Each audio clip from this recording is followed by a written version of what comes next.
The massive archaeological site on Kepler 186 stretched for kilometers across the rust-colored plains.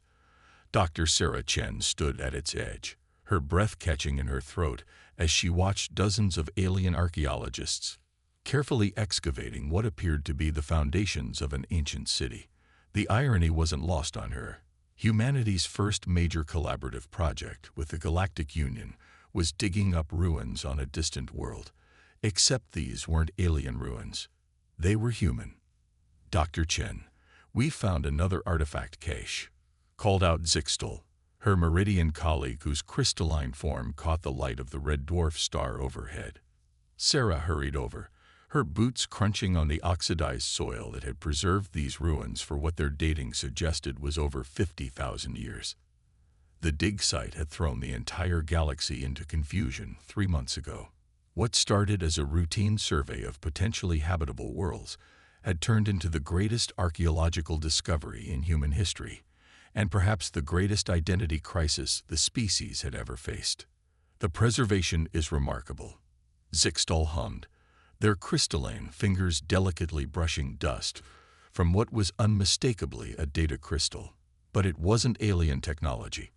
It matched perfectly with theoretical designs the human scientists had been working on for the past decade. Except these weren't theoretical. These were real, and they were ancient. Sarah activated her comlink. Control, this is Chen. We need another containment unit at Grid E7. And you might want to alert the Council. We've found more evidence. As she waited for the response, Sarah's mind wandered back to the day everything changed. Humanity had been part of the Galactic Union for barely 5 years, still seen as newcomers, still learning the basics of interstellar civilization. Then came the discovery that shattered everything they thought they knew about themselves. It started with simple artifacts, tools, building materials, everyday items. But they were undeniably of human origin, and they were found light years from Earth on worlds humanity had never visited. As more sites were discovered, a pattern emerged. These weren't colonies. They were way stations, research outposts, and military installations of what appeared to be a vast human civilization that had spanned the stars long before most of the current galactic species had achieved spaceflight. Dr. Chen. Zixtal's harmonious voice pulled her from her thoughts. The preliminary scan suggests this crystal is intact. If we can power it, we might finally get some answers. Sarah finished, her heart racing. The data crystals they'd found so far had been too damaged to read, their secrets lost to time. But this one was different. This one had been protected. The containment unit arrived, its field generators humming as they carefully transferred the crystal. Sarah couldn't help but smile at the reverence with which the alien archaeologists handled what they now knew to be human technology. It was a far cry from the barely concealed condescension humanity had faced when they first joined the Union. Back in the main research facility, Sarah watched as technicians prepared to attempt reading the crystal. The room was packed with observers from a dozen species, all eager to unlock more secrets about humanity's mysterious past. Among them stood Ambassador Marcus Wong, Earth's representative to the Galactic Union Council. Dr. Chen, he greeted her with a nod. The Council is watching this live. No pressure. Sarah managed a weak laugh. Just another day trying to rewrite human history. The technicians signaled they were ready. The crystal was placed in a reader designed based on the theoretical models found in human research databases. The irony of using modern human technology to read ancient human technology wasn't lost on anyone in the room. For a moment, nothing happened.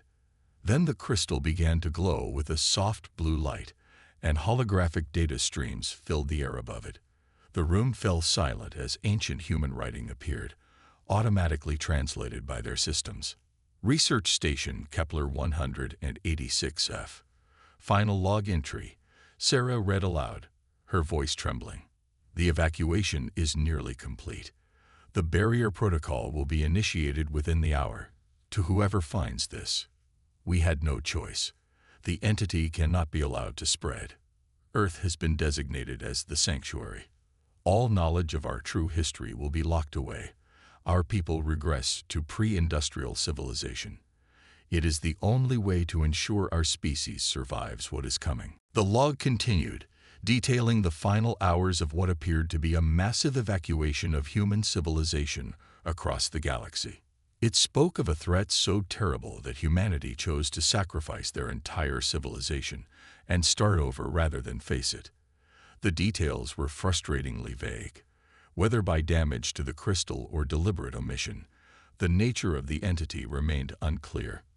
The barrier protocol, Ambassador Wong muttered. Could it explain the Great Filter? Why we found no evidence of our true history on Earth? Sarah nodded slowly. It would explain a lot. The seemingly random gaps in human historical records, the unexplained dark ages, the mysterious technological leaps in our development. We weren't just evolving as a species, we were remembering. Zixtal's crystalline form pulsed with excitement. Your people chose to forget everything, to start again from nothing, rather than face defeat. The courage such a decision would require. But why are we remembering now? Sarah wondered aloud. Why are we finding these sites now, after all this time? The crystal flickered, and new text appeared. If you are reading this, the sanctuary protocol has been lifted. The entity's hibernation cycle has begun. You have approximately 50 years before it wakens. Find the other stations. Remember who you are. The galaxy will need you again. The room erupted in excited discussion, but Sarah stood silent, staring at the ancient words of her ancestors. Humanity had thought they were newcomers to the galactic stage, learning from their more advanced neighbors. Instead, they were an ancient race awakening from a self-imposed amnesia, with a terrible responsibility waiting for them among the stars. Ambassador Wong placed a hand on her shoulder. The Council will want answers. They'll want to know everything about this entity, about our true history. We'll tell them what we know, Sarah replied, her voice firm. But more importantly, we'll prepare. Whatever our ancestors feared enough to sacrifice everything to escape from, it's coming back. And this time, we won't run. As she left the facility that evening, Sarah looked up at the unfamiliar stars above Kepler 186f. Somewhere out there, humanity's past was waiting to be rediscovered. And with it, perhaps, the key to facing a threat that had once brought an interstellar civilization to its knees. The universe had thought they were teaching humanity how to join galactic civilization. Instead, humanity was about to remember that they had helped build it in the first place. The real question was, were they ready to face what came next? The Galactic Union's central archives towered over New Geneva, its crystalline spires reflecting Earth's sunset in cascading colors. Admiral James Chen, Sarah's father, stood before the holographic display showing the locations of all known ancient human outposts. In the 6 months since the discovery on Kepler 186f, they had found 37 more sites scattered across the galaxy. They're arranged in a pattern, he muttered, his weathered face illuminated by the stellar map. Not random outposts, it's a defensive grid. Behind him, High Archivist Vectora of the Meridian Collective flexed her crystalline appendages in what he'd learned was their equivalent of a thoughtful frown. The positioning suggests they were monitoring something, Admiral. The question is, what? James zoomed in on a particular sector. Whatever it was, our ancestors were willing to sacrifice everything to contain it. The barrier protocol wasn't just about making us forget. It was about making everything forget us. The discovery had sent shockwaves through Earth's scientific community. Quantum archaeologists had found traces of an artificial temporal barrier surrounding Earth's solar system, so subtle it had been undetectable until they knew exactly what to look for. For 50,000 years, it had not just hidden humanity's true history, it had actively prevented anyone from questioning certain historical gaps. Admiral, Vectora's harmonic voice carried an unusual edge of excitement. We've decoded another segment from the Arcturus cache. The holographic display shifted, showing fragments of ancient text. James felt his throat tighten as he read the words of his ancestors. Project Sanctuary was never meant to be permanent. The entity operates in cycles, 50,000 years of hibernation followed by brief periods of activity. We chose Earth not just for its isolation, but for its position. The solar system's unique quantum properties will shield our descendants from the entity's influence until they're ready to remember. Ready to remember what? James wondered aloud, but he already suspected the answer. The pieces were falling into place. The defensive grid, the quantum barriers, the carefully preserved technology scattered across the galaxy. His comm unit chimed. "Dad." Sarah's voice carried the breathless excitement he recognized from her childhood discoveries. "We found something at the Mars site. You need to see this." 30 minutes later, James stood in a newly excavated chamber beneath the Martian surface. The room was filled with stasis pods, each containing what appeared to be sleeping humans. "They're in perfect condition," Sarah explained, running her scanner over the nearest pod. "The quantum stasis field is still active. According to these readings, they've been here since the barrier protocol was activated." "Memory keepers," Vectora whispered, her crystalline form resonating with awe. "Your ancestors left behind guardians to ensure the knowledge wouldn't be truly lost." James approached one of the pods, wiping away 50,000 years of dust to reveal the face within. The woman appeared to be in her mid-40s, her expression peaceful in her ageless sleep. "Can we wake them?" he asked. Sarah nodded slowly. "The pods are designed to activate once the barrier protocol lifts. We've already started the revival process on this one." The pod hummed to life, its ancient systems functioning as if they were brand new. The woman's eyes fluttered open, focusing first on James, then on Vectora's crystalline form. "The Meridians survived," she whispered, her voice hoarse from millennia of disuse. "Good. We hoped some of the elder races would endure." She sat up slowly, supported by Sarah.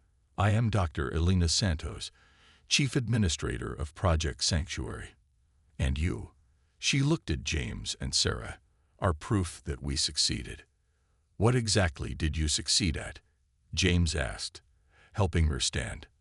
Elena's eyes carried the weight of someone who had seen the end of one world and the birth of another. "We succeeded in giving humanity a second chance. The entity, it feeds on advanced consciousness, on civilizations that reach a certain level of development. We discovered it too late to stop it directly, but we found a way to hide, to preserve our species by temporarily devolving our civilization. But why wake us now?" Sarah pressed. "The message said we have 50 years before it returns." Elena's expression hardened. "Because this time, we're going to fight. The defensive grid isn't just for monitoring. It's a weapon. One we never had the chance to complete. But now," she gestured to the advanced technology surrounding them. "Now we have the knowledge of the modern Galactic Union combined with our ancient understanding. This time, we might have a chance." Vectora's crystalline form pulsed with concern. "The Union Council will want to know everything. Many races already fear what this means, that humanity is far older and more advanced than anyone suspected." "They should be afraid," Elena said softly. "Not of us, but of what's coming. The entity doesn't just destroy civilizations, it erases them from existence. It's why there are so many unexplained gaps in galactic history, so many missing species that are referenced but never found." James felt a chill run down his spine. "How many cycles has this thing completed?" "Too many," Elena replied. "We tracked its pattern back over 1,000,000 years. Civilizations rise, reach a certain point, and then vanish completely. We were the first to detect it, the first to find a way to survive it. And now, we might be the galaxy's only hope of stopping it." Sarah's scanner beeped, indicating that the other pods were beginning their revival sequences. "There are 42 memory keepers in this facility alone," she reported. "And if there are similar facilities at other sites, then we have an army of humanity's finest minds, preserved from our highest point of development, ready to help us face this threat." James finished. The question is, will the rest of the galaxy stand with us?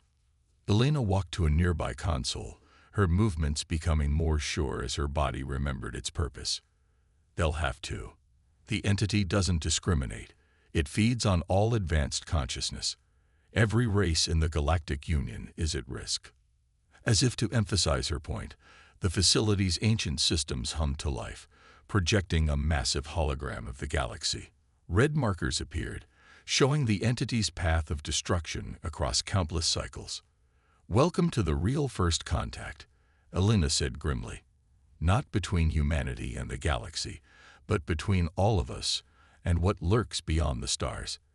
We have 50 years to prepare. Let's make them count." James watched as more stasis pods began to open, each releasing another keeper of humanity's lost knowledge. They had thought finding their history would answer their questions. Instead, it had revealed a threat greater than anyone had imagined, and placed humanity at the center of the galaxy's fight for survival. The question was, would 50 years be enough to prepare for a battle that they had already lost once before? The ancient shipyard hung in space like a massive skeletal hand reaching for the stars. Commander Maya Patil guided her shuttle through the sprawling structure, its existence a secret until 3 weeks ago, when the Memory Keepers revealed its location in the Oort cloud. "Hard to believe this was here all along," her co-pilot, Zenri of the Arcturian Science Division, whispered in his melodious voice. "Hidden behind quantum barriers for 50,000 years." Maya nodded, maneuvering around a particularly large dock. "My great-grandmother helped build ships here, apparently. Before the barrier protocol, before we forgot everything." The thought still made her head spin. Somewhere in her genetic memory, encoded in ways the Memory Keepers were only beginning to explain, she carried the echoes of humanity's true history. Their shuttle sensors pinged, detecting movement ahead. A massive shape emerged from the shadows. A ship, but unlike anything in the current Galactic Union fleet. Its hull seemed to ripple like liquid metal, absorbing and redirecting light in ways that defied contemporary physics. "The Prometheus class," Maya breathed. "Elena said we'd find one here, but seeing it." "Remarkable," Zenri agreed, his bioluminescent patterns flashing with excitement. "Your ancestors' technology surpass even our theoretical models. The Union Council is concerned." Maya understood those concerns all too well. In the month since the Memory Keepers had awakened, humanity had begun reactivating ancient facilities across the galaxy. Each discovery demonstrated levels of technology that made even the most advanced Union species uncomfortable. The balance of power was shifting, and not everyone was happy about it. Their comm system crackled. "Commander Patel, this is Dr. Santos. We've managed to power up the shipyard's main systems. You're cleared to dock at Bay 47. As they approached the designated bay, Maya saw teams of humans and aliens working together, trying to understand the ancient technology. The Memory Keepers had been insistent on collaboration. Humanity's ancient knowledge combined with 50,000 years of different technological approaches might be their only advantage against the entity. The shuttle settled onto the deck with a soft thud. Maya and Zenri emerged to find Elena Santos waiting for them, accompanied by a holographic interface that displayed the shipyard systems. "The quantum cores are still functional," Elena reported without preamble. "We can begin production within weeks. The real challenge will be training crews to operate these ships. The neural interface systems are significantly more advanced than current technology." "How advanced?" Zenri asked, his scientific curiosity overcoming diplomatic caution. Elena's expression was grim. "These ships don't just respond to commands. They form a symbiotic relationship with their crews. The neural links allow for reaction times and tactical decisions that would be impossible otherwise. It's how we managed to evacuate billions of people across thousands of light years in the weeks before the barrier protocol was activated." Maya approached the nearest viewport, studying the Prometheus class vessel. "And you think this technology will give us an advantage against the entity?" "It's not just the technology," Elena explained, pulling up more schematics. It's the way it all works together. The quantum cores, the neural interfaces, the temporal shielding. It's all designed to resist the entity's primary weapon. Which is? Zenri pressed. Temporal erosion. The entity doesn't just destroy civilizations, it erases them from time itself. That's why there's no evidence of its previous victims. Our technology was specifically developed to anchor us in the time stream, to resist being written out of existence. A new alert flashed across the holographic display. Alina's face darkened as she read it. We've got problems. The hegemony is calling an emergency session of the Union Council. They're demanding we cease activation of all ancient human facilities immediately. Maya wasn't surprised. The hegemony, one of the youngest but most aggressive species in the Union, had been vocal about their distrust of humanity's sudden technological resurrection. They don't understand what's at stake, Alina muttered, but Maya caught the worry in her voice. They needed the Union's cooperation, needed the combined resources and knowledge of all species to have any hope against the entity. Maybe it's time we showed them, Maya suggested. Not just the technology, but the truth, the complete truth. Alina turned to her sharply. You mean the memory core, the one my team found in the Sirius facility, the one containing records of the entity's last attack. Zenri's bioluminescence flickered rapidly. You've had proof all along. Proof we weren't sure we could share without causing panic, Alina admitted. But Commander Patel is right. The hegemony, the Union, they need to understand what we're facing, what we faced before. Maya's comm unit chimed with a priority alert. Speaking of understanding what we're facing, she said, reading the message, the deep space arrays just picked up something at the edge of charted space. Something big. Alina rushed to the nearest console, her fingers flying over the ancient controls with practiced ease. The holographic display shifted, showing a region of space near the galactic core. There, like a cancer in the fabric of space-time itself, was a distortion that shouldn't exist. It's early, Alina whispered, her face pale.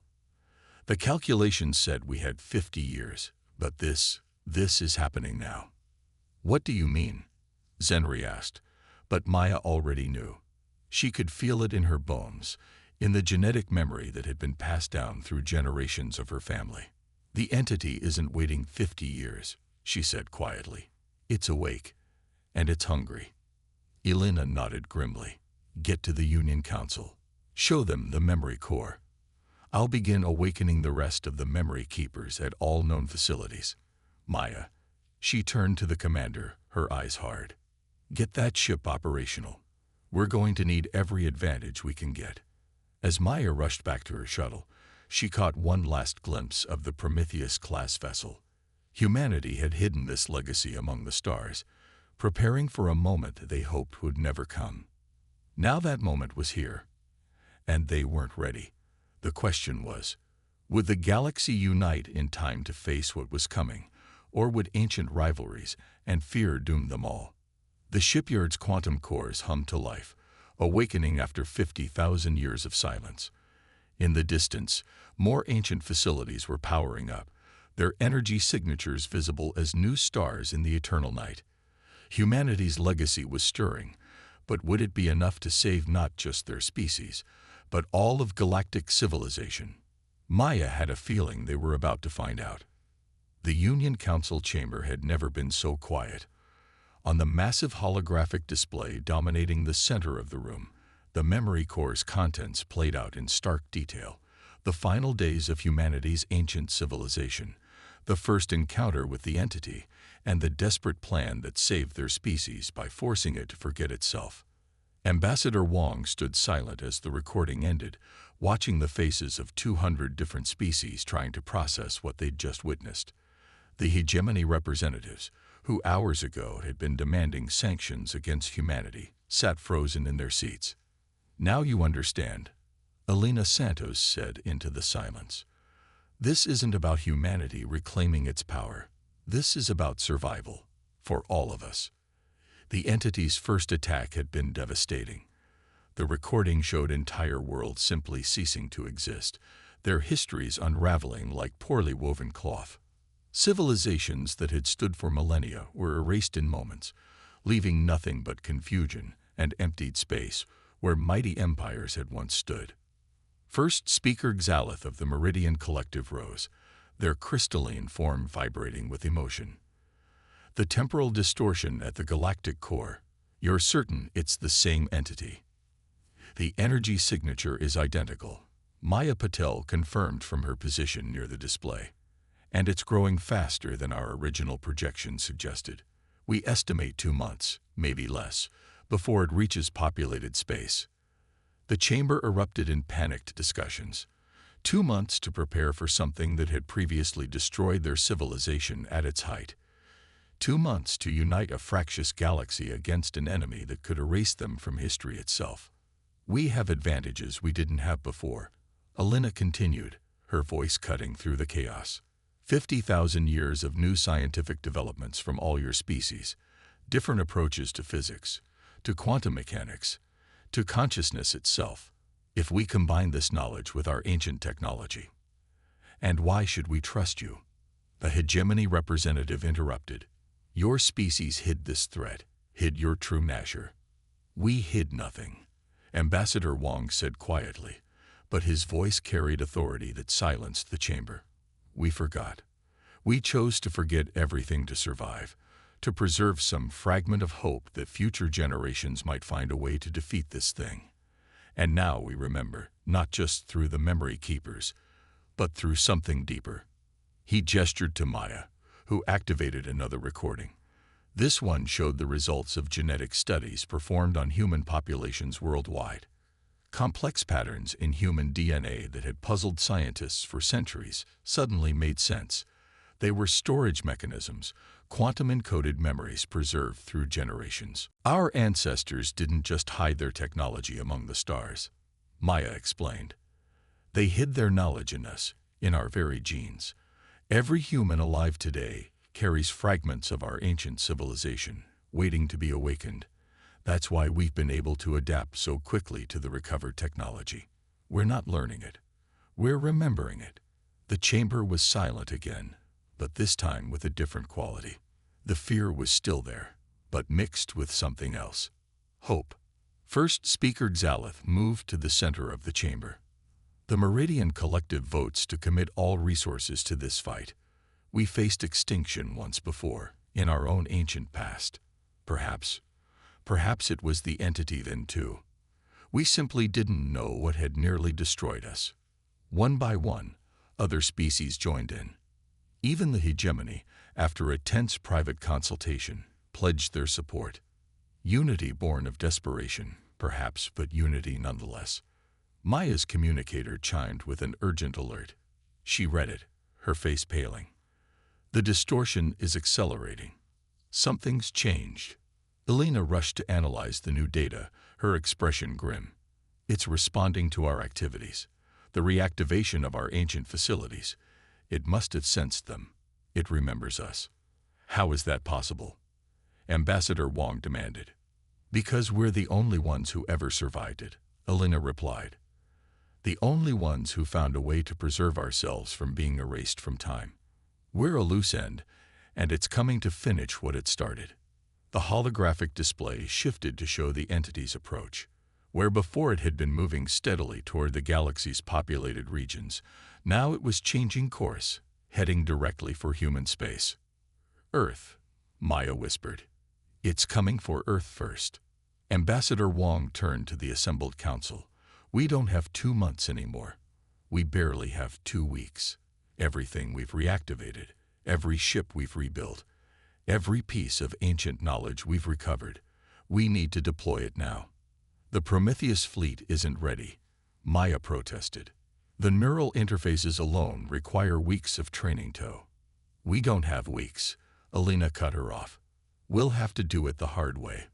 Full neural integration, no gradual adaptation. It could kill the crews, but we're dead anyway if we do nothing, Maya finished. The council chamber burst into activity. Orders were given, fleets mobilized.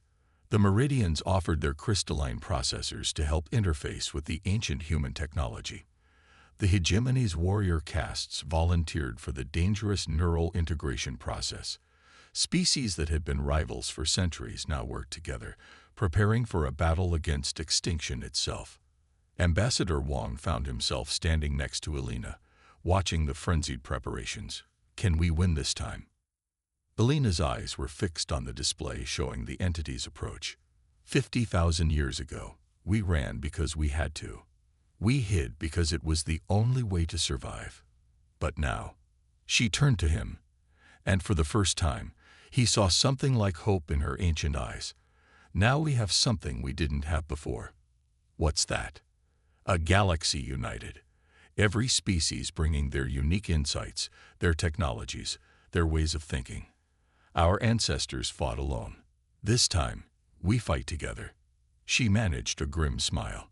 And this time, we know exactly what we're fighting for. As if to punctuate her words, the massive form of a Prometheus-class vessel passed by the Council Station's windows, its quantum core pulsing with power that had been dormant for 50 millennia.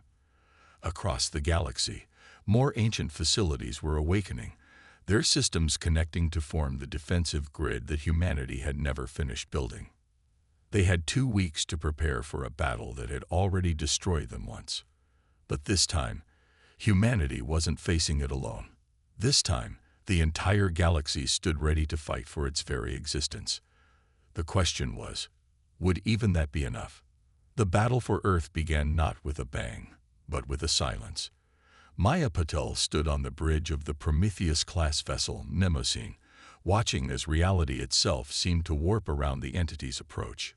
Stars winked out of existence only to reappear moments later, their histories temporarily unwritten, and then restored by the massive temporal shields now protecting the solar system. Neural interface at maximum capacity, reported her XO, a hegemony warrior whose crystalline implants glowed with the strain of maintaining the connection. The ship, she remembers the entity. She fought it before. Maya nodded, feeling the ancient vessel's memories merging with her own through the neural link. The Mnemosyne had been there during the first evacuation, had helped cover humanity's retreat as they activated the barrier protocol. Now it was back for round 2. All ships, maintain formation, she ordered. Her consciousness expanded across the fleet through the quantum network. Vessels from every species in the Union moved in perfect synchronization. Their technologies merged with humanity's ancient systems in ways that would have been impossible just months ago. Elena's voice came through the command channel from her position at Earth Defense Control. The entity's trying to establish a temporal foothold. It's probing for weak points in our timeline. Maya watched as ripples of distortion spread across space, each one an attempt to unravel the very fabric of their existence. But this time, they were ready. Quantum anchors activated across the solar system, stabilizing their position in space-time. The weapons that humanity had spent 50,000 years unknowingly preparing were finally ready. Multiple temporal incursions detected, reported the Meridian science officer. It's attempting to erase key moments in Earth's history. Not this time, Maya muttered, directing the fleet's response. The Prometheus ships moved in perfect formation, their quantum cores pulsing in harmony. Where the entity attacked the past, they defended it, preserving the timeline with technology designed specifically for this purpose. But the entity was learning, adapting. It shifted its assault, targeting not Earth's past, but its possible futures. Reality began to splinter as millions of potential timelines collapsed. It's trying to cut us off from our future, Elena realized. Without potential futures, a civilization cannot exist in the present. Maya felt the Mnemosyne's ancient systems responding to the threat, accessing protocols that had lain dormant for 50 millennia. All ships, initiate Cronus Protocol. Synchronize quantum cores on my mark. Across the fleet, crews from 100 different species worked together, their combined knowledge creating something new. The Meridian's crystalline processors enhanced the neural interfaces. Hegemony battle computers predicted temporal fluctuations. Every species contributed something unique to the defense. Kronos protocol engaged, Maya announced. Fire. The combined fleet released its power in a single, synchronized burst. The quantum cores didn't just fire energy. They fired possibility itself, reinforcing the timeline against the entity's assault. The void lit up with possibilities, countless potential futures blossoming like stars. The entity recoiled, its grip on space-time weakening. For the first time, in its ancient existence, it encountered something it couldn't simply erase, a future that refused to be denied. It's working. Alina's voice carried triumph. The temporal shields are holding. The entity can't establish a foothold in our timeline. But victory wasn't assured yet. The entity, wounded but not defeated, gathered itself for one final assault. Reality screamed as it threw everything it had at Earth, trying to unmake humanity's cradle world. All ships, full power to temporal shields. Maya ordered, feeling the strain through her neural interface. We hold here. We hold now. For every species that ever was, and every species that will be. The Mnemosyne's quantum core pulsed like a newborn star as Maya activated its final protocol, the one her ancestors had designed, but never had the chance to use. Across the fleet, other Prometheus ships did the same, their systems linking together to create something unprecedented. What are you doing? Alina demanded, seeing the energy readings spike. Something impossible, Maya replied, feeling the knowledge unlock in her genetic memory. We're not just defending time. We're weaponizing it. The combined fleet's quantum cores synchronized one final time. But instead of defending against the entity's temporal attacks, they turned its own power against it. Every erasure it had ever performed, every civilization it had ever destroyed. The energy of all those lost timelines was reflected back at it. The entity's form began to unravel, its own temporal erosion turning inward. For the first time in its unfathomable existence, it experienced what it had inflicted on countless others. The feeling of being written out of time itself. The battle lasted both an instant and an eternity. When it was over, the entity was gone, not destroyed, but undone, its own existence retroactively prevented by the combined power of the very civilizations it had tried to erase. In the silence that followed, Maya looked out at Earth, shining blue and perfect in the distance. Status report, she managed, though every part of her ached from the neural interface's strain. Timeline stabilizing, reported the Meridian officer. All potential futures restored. The entity, according to our sensors, it never existed. But we remember, Alina said softly.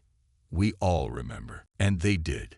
Every species in the fleet retained their memories of the battle, of the entity, of what they had accomplished together. The temporal physics involved would keep scientists busy for generations, but the truth was simpler. They remembered because they chose to remember, just as humanity had chosen to forget so long ago. The Council is convening an emergency session, Ambassador Wong reported from Earth. They're calling it the Temporal Accords, an agreement to preserve the knowledge of what happened here, to ensure we never forget again. Maya smiled, feeling the Mnemosyne's ancient systems powering down. The ship had fought its last battle, but its legacy would live on. Humanity had reclaimed its place among the stars, not as conquerors or victims, but as guardians, the ones who remembered, who preserved, who fought back against the unmaking of all things. What now? Asked her hegemony XO as the fleet began its return to Earth. Maya looked out at the stars, unchanged yet somehow newer, brighter with possibility. Now we build something new. Not just humanity, not just the Union, but all of us together. We've proven what we can accomplish when we unite. The real question is, what else is possible? As the fleet moved through space that still rippled with the aftershocks of their victory, Maya thought about the future, not just humanity's, but the galaxy's. They had faced extinction and emerged stronger, wiser, more united than ever before. The ancient race that the galaxy never knew had finally awakened, not to reclaim their past glory, but to help forge a new future for all species. And this time, they would face that future together, as children of time itself, guardians of all that was and all that could be. The stars seemed to shine a little brighter as the ships made their way home, carrying with them the promise of tomorrow and the memory of a victory that would echo through time itself, not as a story of humanity's triumph, but as a testament to what all species could achieve when they stood as one against the darkness.